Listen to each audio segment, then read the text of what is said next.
This is me Punesh Kumar Temre, and in today's class of design and analysis of algorithm, we have to go for one problem regarding the longest common subsequence problem.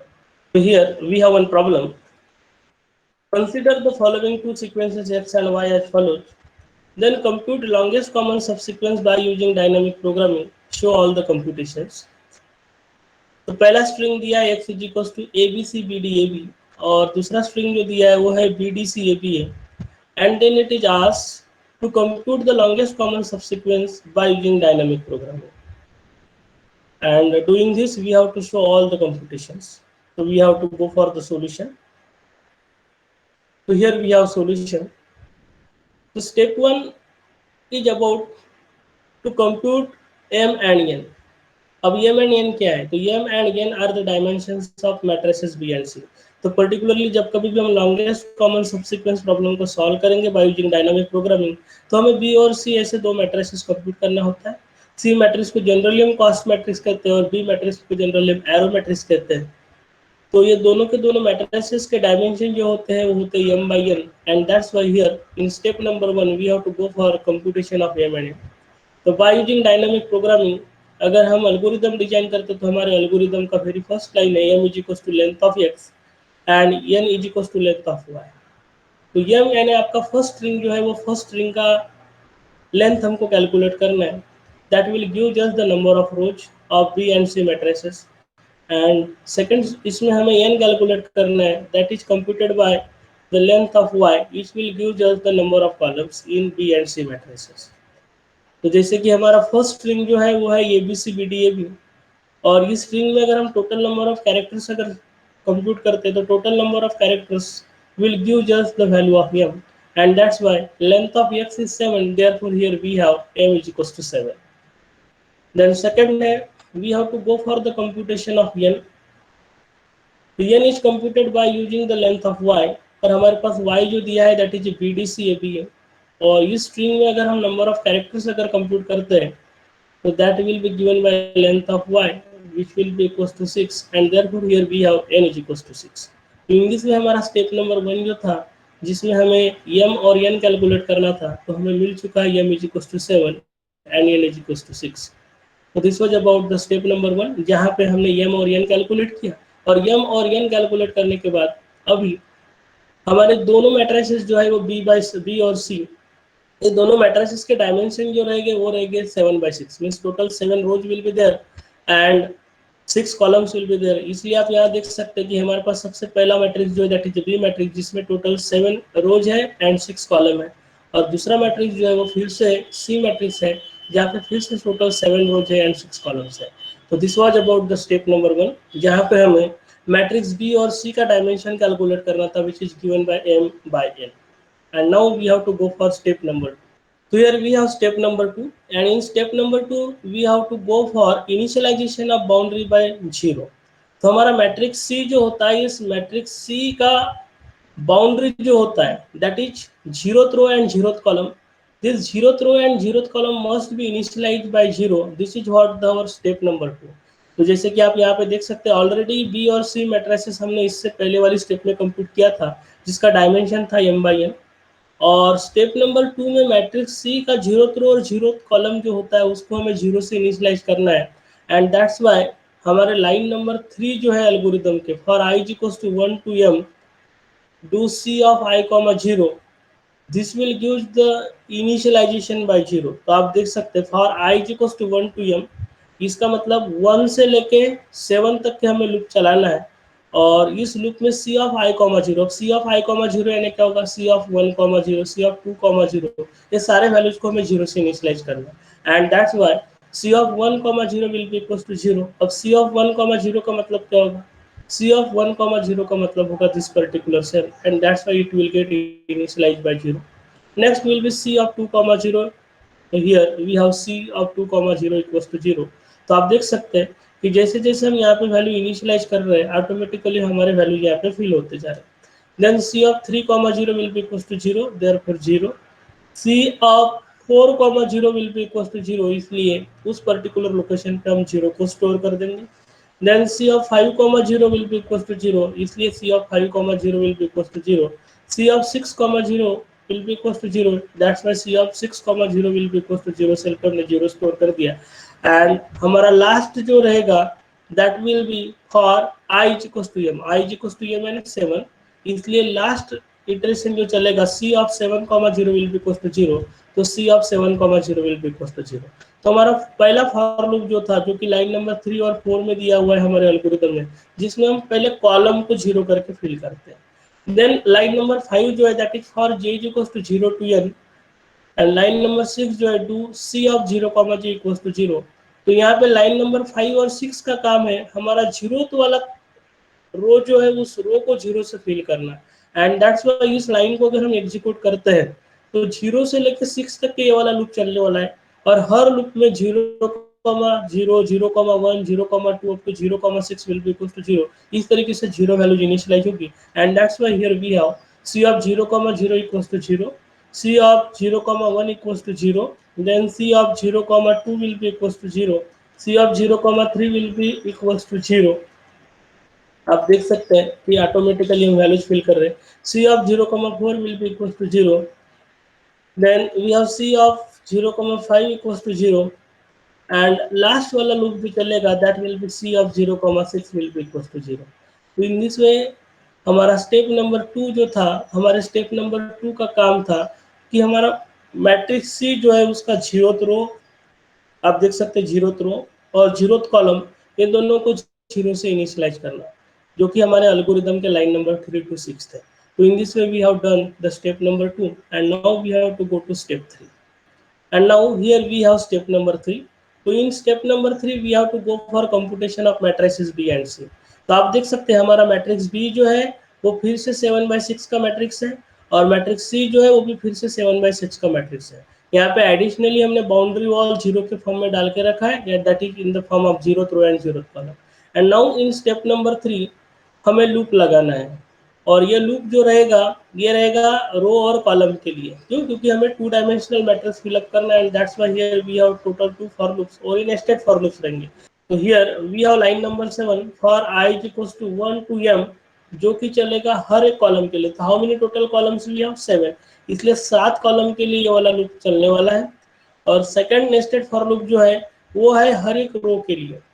तो जैसे first column हमने select किया तो first column के लिए first row, then second column के लिए second row, इस तरीके से पूरे मैट्रिक्स को हमें फिलअप करना है। पूरे मैट्रिक्स को फिलअप करते वक्त हमें चेक करना है do if xi equals to yj, यानी x वाला जो आपका फर्स्ट स्ट्रिंग है और y वाला जो आपका सेकंड स्ट्रिंग है, तो करस्पॉन्डिंग i और j पोजीशन पे जो भी आपके स्ट्रिंग के एलिमेंट्स है क्या वो सेम है क्या? अगर एलिमेंट्स सेम अगर होंगे तो then current value at C matrix यानी सी ऑफ ij की वैल्यू जो रहेगी that will be the diagonal value +1 and we have to put up the diagonal value. In this way we have to perform the updation in C and B matrices.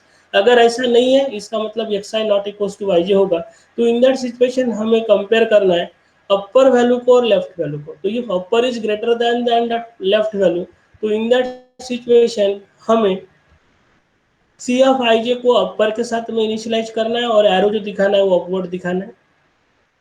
और एक चीज यहाँ पे याद रखना, इक्वल्स टू कंडीशन में भी हमें एरो जो दिखाना है वो अपवर्ड दिखाना है। अगर ऐसा नहीं है तो देन करंट वैल्यू जो रहेगा that will B initialized by left value and then we have to put up the arrow in a B matrix as a leftward arrow. So this mechanism we have to apply iteratively in a step number 3। तो अभी हम 1 by 1 iterations देखेंगे हर एक column के लिए और हर एक रो के लिए। And finally we have to return the C and B matrices। Now the recursion function to compute the longest common subsequence by using dynamic programming is given as follows। तो अभी इस रिकर्सिव फंक्शन को हमें अभी apply करने वाले। तो recursive function क्या कहता है, C of ij will be equals to 0 if I is equals to 0 और j is equals to 0। तो ऑलरेडी हमने 0th रो और 0th कॉलम के लिए वैल्यू 0 पुट अप करके रखी, this is what given by our first line. और अगर ऐसा नहीं है तो जैसे कि अभी हमने एल्गोरिथम में देखा था कि अगर xi इक्वल्स टू yj है तो in that situation current value will be given by diagonal value +1। और अगर xi इक्वल्स टू yj नहीं है तो फिर हमें चेक करना पड़ेगा लेफ्ट और अपर में से मैक्सिमम कौन है, जो भी मैक्सिमम होगा वो वाली वैल्यू हमें वहां पे लिखना है। Getting it? अब इसी चीज के लिए हम कुछ शॉर्टकट्स देख लेते हैं। तो थोड़ा ध्यान दीजिएगा, यहाँ पे हमारा यहाँ पे रिकर्सिव फंक्शन है और इसी रिकर्सिव फंक्शन को हमने कुछ शॉर्टकट के फॉर्म में लिखा है। तो जब कभी भी हम लॉन्गेस्ट कॉमन सबसीक्वेंस बनाएंगे तो लॉन्गेस्ट कॉमन सबसीक्वेंस बनाते वक्त हमें कुछ शॉर्टकट्स याद रखने with respect to this recursive function. हमारा पहला रूल है कि if xi equals to yj अगर है तो then current value will be equals to diagonal plus 1 and we have to put up the diagonal arrow. तो हमारा रूल 1 ये कहता है कि अगर xi equals to yj condition fulfil होती है तो current value will be equals to diagonal value plus 1। आपको सी मैट्रिक्स में लिखना है और डायगोनल एरो आपको स्टोर करना है बी मैट्रिक्स में। दूसरा रूल आपको अगर अप्लाई करना है, अगर xi not equals to yj अगर है तो सबसे पहले आपको चेक करना है अपर और लेफ्ट में से मैक्सिमम कौन है। तो अगर अपर लेफ्ट के मुकाबले एक तो ग्रेटर या इक्वल्स टू है तो in that situation current value में आपको अपर लिखना है and then you have to put the upward arrow in the corresponding cell in B matrix. And at the end, we have to apply rule number 3. Rule number 3 says that if xi will be not equals to yj, then in that situation, current value जो रहेगा that will be equals to left value and we have to put up the leftward arrow into the B matrix. तो फिर से carefully ध्यान दीजिए। सबसे पहले तो हम रूल 1 अप्लाई करेंगे। रूल 1 में चेक करेंगे xi इक्वल्स टू yj है क्या। अगर xi इक्वल्स टू yj होगा तो देन सी मैट्रिक्स में करंट वैल्यू जो रहेगी that we have to update as diagonal value plus 1 और बी मैट्रिक्स में वैल्यू पुट अप करेंगे diagonal arrow in the corresponding cell. अगर ऐसा नहीं है तो फिर हमें रूल नंबर 2 अप्लाई करना है जहाँ पे कि xi not equals to yj है कि ये हमें चेक करना है। डेफिनेटली फर्स्ट रूल अगर अप्लीकेबल नहीं है इसका मतलब सेकंड या थर्ड रूल अप्लीकेबल हो गई। तो इन दैट सिचुएशन हमें कंपेयर करना है अपर और लेफ्ट वैल्यू को। अगर अपर वैल्यू ग्रेटर देन और इक्वल्स टू लेफ्ट है तो in that situation C matrix में हमें वैल्यू लिखना है अपर वाला and we have to put up the arrow upwards in B matrix. और अगर ऐसा नहीं है तो डेफिनेटली ग्रेटर वैल्यू जो होगी वो लेफ्ट वाली वैल्यू होगी and then we have to put up the left value into the C matrix and corresponding leftward value we have to put up in the B matrix. So all these are the shortcuts which we have to apply during solving of this problem. तो अभी इन्हीं shortcuts के साथ हम one by one सारे iterations देख लेते हैं। तो सबसे पहले जाते हैं हम फर्स्ट रो के लिए। तो केयरफुली ध्यान दीजिए, अभी तक के हमने यहाँ तक के कैलकुलेट करके रखा और मैंने दोनों के दोनों मैट्रिसेस एक ही मैट्रिक्स में यहाँ पे इंडिकेट किया है, यानी दोनों मैट्रिसेस एक दूसरे पे ओवरलैप हो रहे हैं। मैट्रिक्स सी और मैट्रिक्स बी। मैट्रिक्स सी का काम है कॉस्ट वैल्यू को स्टोर करना और मैट्रिक्स बी का काम जो है वो है एरो को स्टोर करना। इसलिए यहाँ पे हर एक सेल में आपको दो वैल्यू दिखेंगे। कॉस्ट वैल्यू जो दिखेगा that will be corresponding to C matrix and arrow value जो दिखेगा that will be corresponding to the B matrix. तो no need to confuse over here. यहाँ पे बी और सी मैट्रिसेस दोनों को हमने साथ में दिखाया, इसलिए हर एक सेल में आपके दो वैल्यू जाएंगे और दोनों मैट्रिसेस के डायमेंशन बिल्कुल सेम है। तो सबसे पहला काम हमें लेंथ हमारे जो स्ट्रिंग्स थे तो स्ट्रिंग एक्स और वाई को लिख लेना है। तो वर्टिकली जिस स्ट्रिंग को लिखा है that is what our string number 1 that is X, और हॉरिजॉन्टली जिस स्ट्रिंग को लिखा है that is what our string Y. इसलिए तो यहाँ पे ध्यान दीजिए, स्ट्रिंग एक्स को हमने वर्टिकली लिखा है और स्ट्रिंग वाई को हमने हॉरिजॉन्टली लिखा है। तो ये B C B D A B हमारा स्ट्रिंग एक्स है और B D C A B है हमारा स्ट्रिंग वाई है। हमने दोनों स्ट्रिंग को लिख लिया और स्टेप नंबर 2 में हमने बाउंड्री वाल को 0 से इनिशियलाइज करके रखा था। And now in step number 3 we have to go for computation of all the rows one by one. तो सबसे पहले जाएंगे हम फर्स्ट वाली रो के लिए। फर्स्ट रो बोले तो ये वाला रो, यहाँ से हमें रो पता चलेगा। तो फर्स्ट रो इस के लिए जाना है। तो जब कभी भी किसी रो के लिए जाएंगे तो सबसे पहले आपको रूल 1 अप्लाई करना है and that's why whenever we are going for the computation of row 1 तो सबसे पहला रूल है if xi equals to yj then current will be equals to diagonal plus 1 and put the diagonal arrow. अब ये चीज क्या है हम समझ लेते हैं। आपको ध्यान से समझना है ये particular iteration. Actually first row हमें कैलकुलेट करना है, यानी ये वाला रो कैलकुलेट करना है। मेरे कर्सर पे ध्यान दीजिएगा, ये वाला रो, इस रो को हमें कैलकुलेट करना है। तो इस रो में सबसे पहले आपको वो वाले सेल आइडेंटिफाई करना है जिस सेल के लिए ये वाली कंडीशन फुलफिल हो रही है, यानी X I equals to Y G. तो सपोज अगर मैं यहाँ पे हूँ तो यहाँ पे एक्स की वैल्यू क्या है ए और वाई की वैल्यू क्या है बी। किसी भी सेल में अगर रहते हैं तो अगर हम हॉरिजॉन्टली अगर देखते हैं तो दैट इज एक्स वैल्यू और उसी सेल से करस्पॉन्डिंग वर्टिकल वैल्यू अगर देखते तो that is what called as Y value. And that's why इस पर्टिकुलर सेल के लिए जहाँ पे मेरा कर्सर अभी है, एक्स की वैल्यू होगी ये और वाई की वैल्यू होगी बी। तो मुझे ऐसी सेल फाइंड आउट करना है जिसके लिए एक्स की वैल्यू और वाई की वैल्यू दोनों सेम है। तो इस पर्टिकुलर सेल के लिए क्या नहीं है, तो ए हॉरिजेंटली अगर जहाँ पे ये है तो वर्टिकली वहां पे ये होना चाहिए। ऐसा सेल कौन सा, ये। और दूसरा सेल कौन सा, ये वाला। एंड दैट्स वाई अभी सबसे पहले इनके कंप्यूटेशन के लिए भी हम जाएंगे X I equals to Y J. And that's why X I equals to Y J वाला पहला सेल अगर हम देखेंगे तो X I equals to Y J वाला पहला सेल हमारा ये रहेगा। इस सेल में हॉरिजेंटली भी ये और वर्टिकली भी ये है।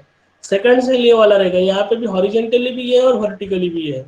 एंड दैट्स सबसे पहले अभी इस सेल के कंप्यूटेशन के लिए जाते हैं according to the rule one. क्या है, अगर X I equals to Y J है तो then current value will be equals to the diagonal plus one. तो जरा देखिए इस पर्टिकुलर सेल का डायगोनल वैल्यू कौन सा होगा, हमको अपर डायगोनल देखना है। अपर डायगोनल बोले तो ये वाला, तो अपर डायगोनल की वैल्यू कितनी है, zero. And that's Y zero में वन ऐड करेंगे तो जीरो प्लस वन वन, और वन वाली वैल्यू हमको ऐड करना है और करस्पॉन्डिंग डायगोनल एरो हमें यहाँ पे पुट अप करना है। एंड दैट्स वाई हियर अगर हम सी वैल्यू कैलकुलेट करते हैं तो C value will be equal to zero plus one one, and we have to update the value in B matrix as a diagonal arrow. तो I think आपको यहाँ पे समझ गया होगा। नेक्स्ट वाला cell X I equal to I J वाला होगा यहाँ पे। एंड दैट्स वाई इसका डायगोनल वैल्यू कितना है, जीरो। तो zero plus one one, and we have to put up the diagonal arrow. I think यहाँ तक आपको क्लियर। उसके बाद अभी रिमेनिंग सेल जो है वो वाले सेल ऐसे है जहाँ पे X I not equal to Y J.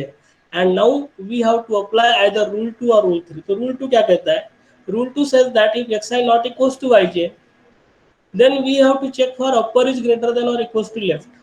अगर ये वाली कंडीशन फुलफिल हो रही है तो फिर अपर वैल्यू को वहां लिखना है और अपवर्ड एरो दिखाना है। अगर ऐसा नहीं है तो फिर लेफ्ट वाली वैल्यू पड़ी होगी। तो in that situation current value आपको लेफ्ट वाली लिखनी है और आपको left word arrow put up करना है। तो रूल नंबर 2 का मतलब सिर्फ इतना ही है कि अभी रिमेनिंग सेल जो है वो X I not equal to Y J वाले हैं। आपको लेफ्ट और अपर दोनों को कंपेयर करना है, जो भी बड़ा वाला वैल्यू होगा वो वाला वैल्यू वहां पे लिखना है और उधर आपको एरो दिखाना है। अगर इक्वल अगर होगा तो इक्वल में हमें अपवर्ड एरो दिखाना है। अब सिमिलर से आपको ध्यान रहना चाहिए, इसलिए मैं बता रहा हूँ। अपर को इसलिए प्रेफरेंस देंगे क्योंकि ऊपर कौन रहता है, भगवान रहता है। ये चीज याद रखना, ऊपर भगवान रहता है इसलिए हम ऊपर एरो दिखाएंगे अगर इक्वालिटी कंडीशन आती है। तो अभी हम यहाँ से स्टार्ट करेंगे। तो लेफ्ट वैल्यू कितना है, जीरो। अपर वैल्यू कितना है, जीरो। दोनों वैल्यू कैसे है, सेम है। अगर दोनों वैल्यू सेम है तो हम प्रेफरेंस इसको देंगे, भगवान को। क्यों, क्योंकि मैंने अभी बोला था अगर इक्वल्स टू कंडीशन आती है तो preference should be given to upper one and we have to put up the arrow upward. क्यों, क्योंकि ऊपर भगवान रहता है, इतना याद रखना। And that's why here we have left value zero, upper value zero. Zero और जीरो में मैक्सिमम कौन है, जीरो, इसलिए हमने जीरो लिखा। दोनों वैल्यू सेम है इसलिए ऊपर वाले को प्रेफरेंस दे दिया। फिर नेक्स्ट सेल पे आएंगे। नेक्स्ट सेल कौन सा होगा, ये वाला। फिर इसका लेफ्ट कितना है, जीरो। अपर कितना है, जीरो। दोनों में सेम कौन सा है, यानी दोनों में मैक्सिमम कौन सा है, कोई मैक्सिमम नहीं, सेम है, इसलिए क्या लिखेंगे हम, zero. And preference should be given to upper one. हमेशा याद रखना इक्वल टू वैल्यू रहेगी तो हमें प्रेफरेंस ऊपर देना है। फिर से नेक्स्ट सेल में आओ। नेक्स्ट सेल में जीरो और जीरो, बड़ा कौन है, कोई बड़ा नहीं, सेम है, इसलिए अभी हम क्या लिखेंगे, जीरो। एंड इक्वलिटी की वजह से प्रेफरेंस किसको देंगे, अपर को। देन नेक्स्ट सेल में आओ। अब नेक्स्ट सेल में लेफ्ट और अपर को कंपेयर करो। लेफ्ट में कितना है, वन, और ऊपर में कितना है, जीरो। दोनों में ग्रेटर कौन है, left. And that's why here we have to put up the left value. Left value कौन सा है, वन, इसलिए हमने यहाँ पे वन लिखा। यानी कौन सा रूल अप्लाई कर रहे हैं हम, थ्री। क्योंकि अपर और लेफ्ट में अगर लेफ्ट वाला वैल्यू बड़ा है तो करंट में किसको लिखेंगे, लेफ्ट को लिखेंगे, जो कि अभी हमने लिखा है। और बाद में एरो कौन सा देना है हमको, leftward arrow. And that's why here we have to put up the leftward arrow. So in this way we have done with row 1, getting it, and now we have to go to row 2. So now we have to go to row 2. रो 2 में फिर से हमें सबसे पहले rule 1 apply करना है, X I equals to Y J वाले condition. तो देखो एक्स आई की वैल्यू क्या है, बी। तो ऐसे कौन से सेल है जहाँ पे रो और कॉलम दोनों में बी वैल्यू आती है। तो पहला सेल जो है वो ये वाला है और दूसरा सेल जो है वो ये वाला है। एंड दैट्स वाई इस सेल के लिए वैल्यू अपडेट करते वक्त जीरो प्लस वन कितना हो जाएगा, one. Getting it? 0 plus 1 will be equals to 1 and arrow should be diagonal. Then second cell कौन सा होगा हमारा, B वाला। B वाला दूसरा सेल होगा यहाँ पे। एंड दैट्स वाई यहाँ पे अगर हम जाएंगे तो डायगोनल वैल्यू कितना है 1, तो 1 + 1 कितना होना चाहिए 2, and therefore here we have 2 and arrow should be diagonal. बाकी अभी रिमेनिंग सेल कौन सा, X I not equals to Y J, और X I not equals to Y J के लिए एक तो रूल 2 या फिर रूल 3 हम लगाएंगे। तो रूल 2 में क्या करते हैं, X I not equals to Y J है तो अपर और लेफ्ट को कंपेयर करेंगे, दोनों में से जो मैक्सिमम होगा उसको लिखेंगे और उसकी तरफ एरो दिखाएंगे, या फिर अगर इक्वल्स टू कंडीशन अगर होगा तो अपवर्ड्स वाले को हम प्रेफरेंस देंगे। ये वाली चीज हमने कंप्यूटेशन ऑफ रो 1 के लिए ऑलरेडी स्टडी की हुई है, इसलिए मैं डायरेक्टली कैलकुलेशन यहाँ पे कर रहा हूँ। तो अभी नेक्स्ट सेल जो रहेगा वो ये रहेगा, क्या करना है, लेफ्ट और अपर दोनों में कंपेयर करो कौन बड़ा है, left, and that's Y left वाली वैल्यू को लिख दो। लेफ्ट वाली वैल्यू कितनी है 1, एंड दैट्स वाई यहाँ पे 1 आएगा, and arrow should be given to leftwards. Next cell left is 1 upper is 0, किसको लिखेंगे 1 को, arrow should be leftward. Next वाला cell left is 1 upper is 1, क्या लिखेंगे 1, arrow should be given to equality condition है तो upwards.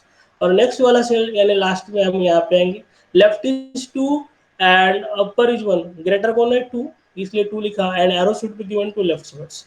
तो in this way we have done with rule number row number 2, and now we have to go to row 3। तो here we have row 3। अब रो 3 में सबसे पहला काम फिर से rule, now we have to go to row 3। तो रो 3 में एक्स आई का वैल्यू कितना है सी, तो हमें ऐसे सेल फाइंड आउट करना है जहां पे वर्टिकली भी सी, देखिए वर्टिकली सी वाला सेल ये है, ये की सेल है यहाँ पे, इसलिए फर्स्ट वाला रूल एक ही सेल के लिए लगेगा। तो हमारा रूल 1 क्या है, X I equals to Y J, then current will be equals to diagonal plus 1। तो इस पर्टिकुलर सेल के लिए हम देखेंगे डायगोनल वैल्यू कितना है 1, तो 1 + 1 कितना हो जाएगा 2, एंड दैट्स वाई यहाँ पे हमें 2 लिखना पड़ेगा और एरो किधर दिखाना पड़ेगा diagonal, getting it.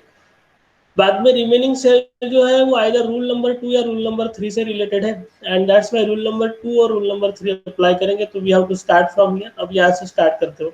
Left is 0 upper is 1, दोनों में से बड़ा कौन है 1, therefore we have to write here 1 और arrow we have to give upwards. Next cell left is 1 upper is 1, इस पर्टिकुलर सेल के लिए यहाँ पे आप देख सकते हैं left is 1 and upper is 1, दोनों में से बड़ा कौन है, दोनों सेम है, therefore we have to write 1 and preference should be given to upper one, that is rule number 2 we have to apply।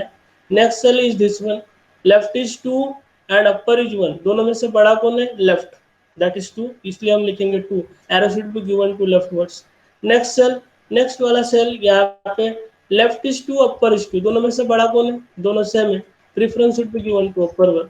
and next is left is 2 upper is 2, preference should be given to upper one, and that's why here we have to write। now we have to go to row 4।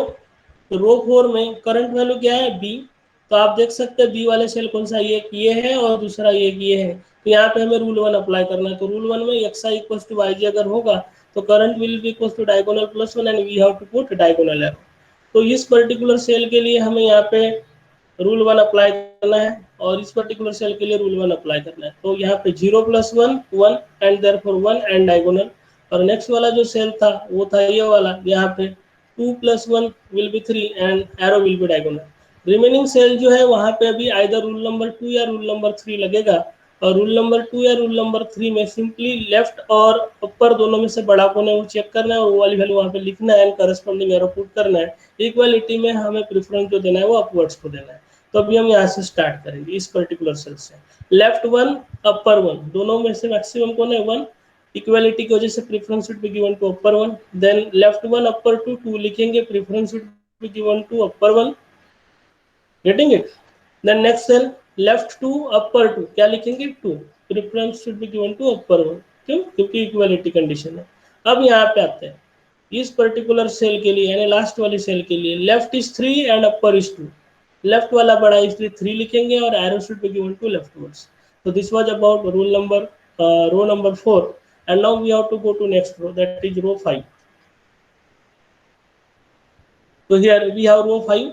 अब आप रो 5 में देख सकते हैं value क्या है D, तो D वाले सेल कौन से है, ये एक सेल है, इसका डायगोनल वैल्यू कितना है 1, तो इसके लिए हमें यहाँ पे रूल 1 अप्लाई करना पड़ेगा। रूल 1 जो रहेगा x I equals to Y j, current will be equals to diagonal plus 1 और एरो दिखाना पड़ेगा डायगोनल, एंड दैट्स व्हाई यहाँ पे वैल्यू जो होगा that will be 1 + 1 2 and arrow should be diagonal. Remaining cell में आइदर रूल 2 या फिर रूल 3 हमें अप्लाई करना है, और रूल 2 या रूल 3 अप्लाई करते वक्त अभी सबसे पहले यहाँ से स्टार्ट करेंगे। 0 + 1, 0 और 1 मैक्सिमम कौन है 1, इसलिए लिखेंगे 1 और एरो देंगे हम अपर। नेक्स्ट सेल जो रहेगा वो रहेगा यहाँ पे लेफ्ट इज 2 अपर इज 2, तो 2 that is rule number 2 apply करेंगे, preference should be given to upper one. Next cell left 2 upper 2, we have to write to preference should be given to upper one. Then next cell left 2 upper 3, upper वाली value को लिखेंगे, preference should be given to upper one. Next cell left 3 upper 3, दोनों में value same है, preference should be given to upper one. तो in this way we have done with row 5 and now we have to go to row 6। Here we have row 6। Row 6 में यहाँ पे value है हमारी ए, तो ये वाले सेल्स फाइंड आउट करेंगे। ये वाले कितने सेल है, यहाँ पे एक है और यहाँ पे दूसरा है, तो वहाँ पे डायगोनल रूल अप्लाई करेंगे, that is rule number 1। X I equals to Y G अगर होगा तो current will be equals to diagonal plus 1 और डायगोनल एरो पुट अप करेंगे। तो इस पर्टिकुलर सेल के लिए भी हम देख लेते हैं, कर्सर को ध्यान दीजिए, यहाँ पे डायगोनल वैल्यू कितना है 2, तो 2 + 1 कितना आ जाएगा 3, एरो 3। और अभी यहाँ पे डायगोनल वैल्यू 3 है तो 3 + 1 4, एरो डायगोनल। अब रिमेनिंग सेल में आइदर रूल नंबर 2 या फिर रूल नंबर 3 अप्लाई करना है, तो रूल नंबर 3 या रूल नंबर 2 अप्लाई करते हैं, तो यहाँ से स्टार्ट करेंगे। तो 0 और 1 में ग्रेटर कौन है 1, इसलिए 1 लिखेंगे, अपर एरो। देन 1 और 2 में बड़ा कौन है 2, अपवर्ड एरो। देन 2 और 2 में equality condition, upward preference. Then 3 और 3 में 3 इक्वल है, तो upward preference. In this way we have done with row number 6 and now we have to go to last row. ये हमारा लास्ट वाला रो रहेगा, दैट इज रो नंबर 7। तो here we have row number 7। Row number 7 में आप देख सकते हैं कि वैल्यू कितनी है यहाँ पे बी, तो बी वाले हमें सेल देखना पड़ेगा, तो बी वाला सेल एक है और दूसरा सेल यहाँ पे है। तो इसके लिए डायगोनल वैल्यू कितना है 0, तो इसलिए रो 1 अप्लाई करेंगे। रूल 1 में current will be equal to diagonal plus 1 और एरो डायगोनल देना है, इसलिए यहाँ पे 0 + 1 1 एंड डायगोनल। और सेकंड वाला सेल जो रहेगा बी वाला, वो जो रहेगा यहाँ पे, तो 3 + 1 that will be equal to 4, इसलिए 4 and arrow we have to give diagonal. Remaining cells के लिए आइदर रूल 2 या फिर आइदर रूल 3 हमें अप्लाई करना है। अब रूल 2 या रूल 3 अप्लाई करते हो, कभी हम यहाँ से स्टार्ट करेंगे। 1 और 2 में बड़ा कौन है 2, इसलिए लिखेंगे 2, preference should be given to upper one. Next cell 2 और 2 इक्वल टू है, preference should be given to upper one. Then 2 और 3 में बड़ा कौन है ऊपर वाला, इसलिए 3 लिखेंगे, अपवर्ड एरो। और लास्ट वाले सेल में लेफ्ट में भी 4 है और अपर में भी 4 है, तो प्रेफरेंस ऊपर वाले को दिया जाएगा, तो here we have to write 4 and preference should be given to upper one. तो this was about our row number 7। तो जब हमने पूरा स्टेप 3 अप्लाई कर दिया, तो स्टेप 3 अप्लाई करने के बाद हमारे बी और सी मैट्रिसेस कुछ इस तरीके से कैलकुलेट हो चुके हैं। And now we have to go to step number 4, that is regarding the computation of longest common subsequence. अब longest common subsequence कैसे कैलकुलेट होगा, तो length of LCS will be given by C of m, n। अब m का value क्या है 7 और n का वैल्यू क्या है 6, तो C of m, n is nothing but C of 7, 6। तो C of 7, 6 मींस 7th वाला कॉलम और 6th वाला row, how much value we are getting in a cost matrix 4, and that's why हम ये कह सकते हैं कि length of LCS will be equal to 4। तो LCS की लेंथ जो कैलकुलेट करना है वो अभी हमने यहाँ पे कैलकुलेट कर दी। After that next we have to go for computation of exact longest common subsequence. अभी हमने लेंथ ऑफ LCS कैलकुलेट किया, अभी लॉन्गेस्ट कॉमन सबसीक्वेंस क्या है वो हमें कैलकुलेट करना है। तो लॉन्गेस्ट कॉमन सबसीक्वेंस कैसे कैलकुलेट करेंगे, तो लॉन्गेस्ट कॉमन सबसीक्वेंस कैलकुलेट करते वक्त हमें हमारा जो सी मैट्रिक्स है वो सी मैट्रिक्स के लोअर लेफ्ट कॉर्नर में जाना है और चेक करना है वहां पे एरो कौन सा है, एरो कौन सा है अपवर्ड। तो ये एरो जहां जहां पॉइंट करता है वहां वहां हमें जाना है, और जब जब हम डायगोनल मूव परफॉर्म करेंगे तो हमें उस करस्पॉन्डिंग एक्स या वाई वैल्यू को नोट करके रखना है। तो अभी हमने यहाँ से स्टार्ट किया, इसका एरो किधर है, एरो बोलता है कि आप अपवर्ड जाओ, इसलिए अभी हम अपवर्ड आएंगे। अपवर्ड आने के बाद अभी इस पर्टिकुलर सेल पे आ गए, इस सेल में आने के बाद में ये वाला सेल क्या बोलता है डायगोनल जाओ। जब कभी भी हम डायगोनल मूव परफॉर्म करेंगे, आप कर्सर पे ध्यान दीजिए, जब कभी भी हम डायगोनल मूव परफॉर्म करेंगे करस्पॉन्डिंग एक्स और वाई वैल्यू को हम नोट करके रखेंगे, and that's why corresponding x और वाई वैल्यू हमारे ए वैल्यू है, तो यहाँ पर भी ये वैल्यू है, इनको नोट करके रखें और अकॉर्डिंगली हमने मूव परफॉर्म कर दिया। ये डायगोनल जाओ बोलता है, अभी हम डायगोनल ही है।